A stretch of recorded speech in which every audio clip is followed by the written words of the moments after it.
Action माना जा रहा है। आपको बता दें कि एलजी विनय सक्सेना ने पुलिस कमिश्नर को चिट्ठी लिखी है। उन्होंने कहा है कि स्पेशल ड्राइव चलाकर जो भी घुसपैठिए यहां पर आए हैं उनको यहां से 2 महीने के अंदर ही बाहर किया जाना चाहिए। यह रिपोर्ट आपको इसी पर दिखाते हैं।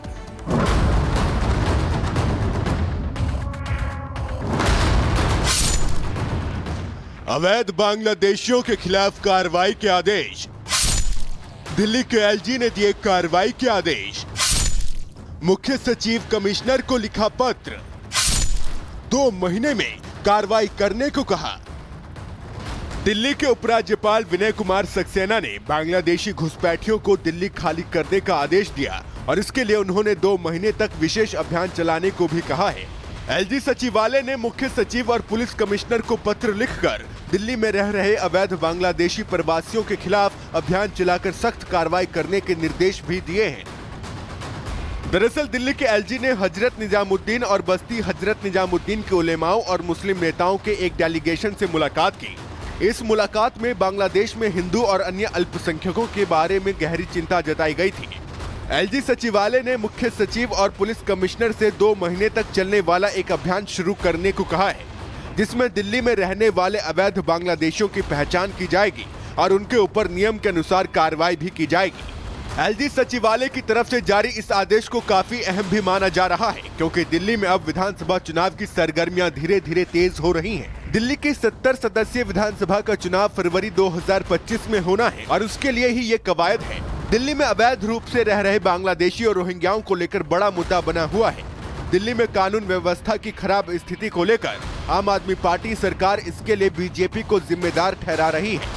वहीं बीजेपी का कहना है कि कानून व्यवस्था खराब करने में इन घुसपैठियों की अहम भूमिका है। दिल्ली सरकार इन्हें सभी सुविधाएं दे रही है, जिस वजह से ये कहीं नहीं जा रहे हैं।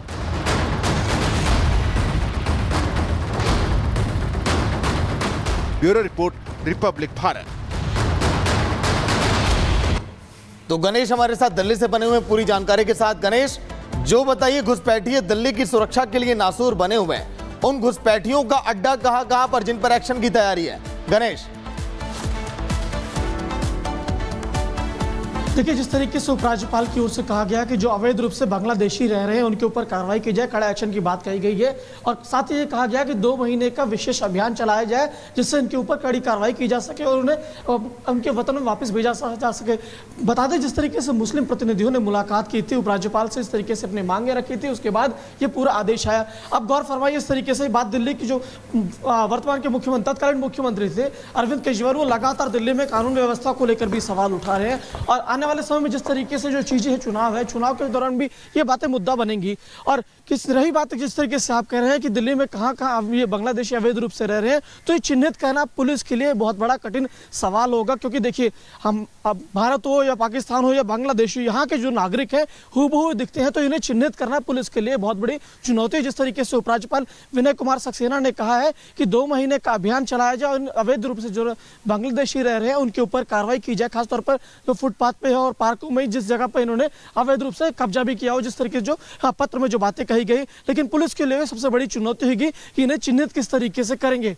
जी गणेश, आपका बहुत बहुत धन्यवाद जानकारी के लिए। इस बीच एक बड़ी खबर आपको बता दें, दरअसल अरविंद केजरीवाल ने सोशल मीडिया प्लेटफॉर्म एक्स पर एक बड़ा ऐलान किया है। उनका कहना है कि दिल्ली में आम आदमी पार्टी अकेले चुनाव लड़ेगी। हालांकि इसको लेकर पहले भी हालांकि जानकारी दे चुके हैं अरविंद केजरीवाल और अब उन्होंने सोशल मीडिया पर भी इस बात की जानकारी दे दी है कि दिल्ली में आम आदमी पार्टी अकेले चुनाव लड़ेगी।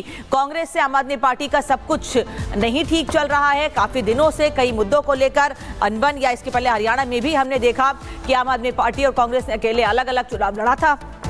तो ऐसे में अब दिल्ली में भी ये फैसला आम आदमी पार्टी ने लिया है और केजरीवाल ने सोशल मीडिया पर जानकारी दी। और दिल्ली की गद्दी पर धाक जमाने के लिए अरविंद केजरीवाल तैयार हैं। अपने ऊपर लगे भ्रष्टाचार के आरोपों को हटाने की जद्दोजहद के बीच अरविंद केजरीवाल ऑटो ड्राइवर के घर चूरल जलाने पहुंच गए। वहीं बीजेपी आरोप लगा रही है और कह रही है कि पहले शीश महल तो खाली करो। इसी पर आपको एक रिपोर्ट दिखाते हैं।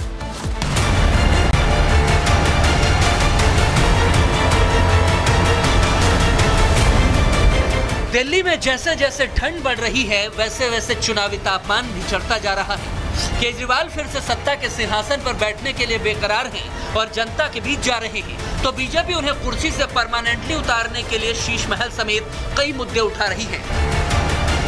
उधर वोटिंग की तारीख तो नहीं आई, लेकिन ओवैसी ने हिंदू मुसलमान का कार्ड अब दिल्ली में खेलना शुरू कर दिया है। सबसे पहले देखिए कैसे चुनाव से ठीक पहले केजरीवाल और उनकी पत्नी एक ऑटो वाले के घर खाना खाने पहुंच गए।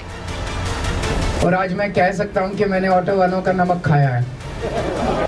नमक खाया है तो चुकता भी करना होगा, क्योंकि फिर सीएम बनना है तो वोट बैंक को तो मजबूत करना ही होगा। वैसे सीएम की कुर्सी तक जाने के लिए ऑटो वाले के घर खाना खाने पहुंचे केजरीवाल ने कुर्सी वहां भी नहीं छोड़ी और ऐलान कर दिया कि ऑटो वालों को 10 लाख रुपए तक का जीवन बीमा दिया जाएगा, साथ ही 5 लाख का एक्सीडेंटल इंश्योरेंस भी होगा। ऑटो वाले की बेटी की शादी में सरकार 1 लाख रुपए की मदद करेगी, तो ऑटो वालों को वर्दी के लिए साल में 2 बार 2,500 हजार रुपए यानी कुल 5,000 रुपए मिलेंगे और इनके बच्चों की प्रतियोगी परीक्षाओं की तैयारियों की कोचिंग की फीस सरकार भरेगी। आज मैं दिल्ली के ऑटो वालों के लिए 5 बड़े ऐलान करना चाहता हूं। हमारी जब दोबारा फरवरी में सरकार बनेगी तो ये 5 चीजें लागू की जाएंगी। इधर बीजेपी ने केजरीवाल पर आरोप लगाया कि उन्होंने अब तक सीएम हाउस खाली नहीं किया है। दिल्ली बीजेपी ने चमकते हुए मुख्यमंत्री आवास का वीडियो जारी किया और कहा कि आलीशान घर के लिए 45 करोड़ के खर्च का हिसाब केजरीवाल को देना होगा। घर नहीं है साहब, ये अरविंद केजरीवाल की अय्याशी का महल है। सोना देखिए, वो जाकूजी देखिए जिससे पानी का कुछ प्रेशर आता है। 5 स्टार होटल में भी इतने पॉइंट्स नहीं होते जितने इन्होंने 35-36 लगा रखे हैं। और उसके बाद जिम देखिए, ये आम आदमी का घर है। केजरीवाल बनाम बीजेपी के बीच अब दिल्ली दंगों के आरोपी को ओवैसी ने टिकट देने का ऐलान कर माहौल गर्मा दिया है।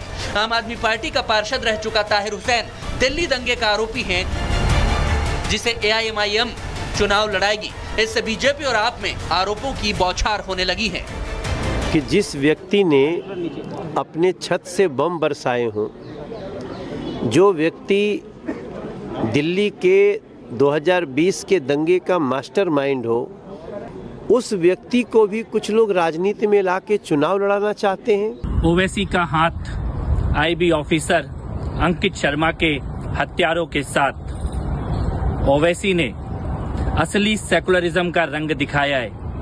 भाजपा जहां भी हार रही होती है तो वो बहुत सारी पार्टियों को उतार देती है। BSP को उतारा लोकसभा में, आपको ध्यान होगा, AIM को उतारा। तो ये भाजपा की नकारात्मक राजनीति का एक और प्रमाण है और कुछ नहीं। चुनाव आया नहीं और सियासत होने लगी। देखते हैं दिल्ली में किसका दाव चलता है और कौन चुनाव हारता है। Bureau report, Republic Bharat.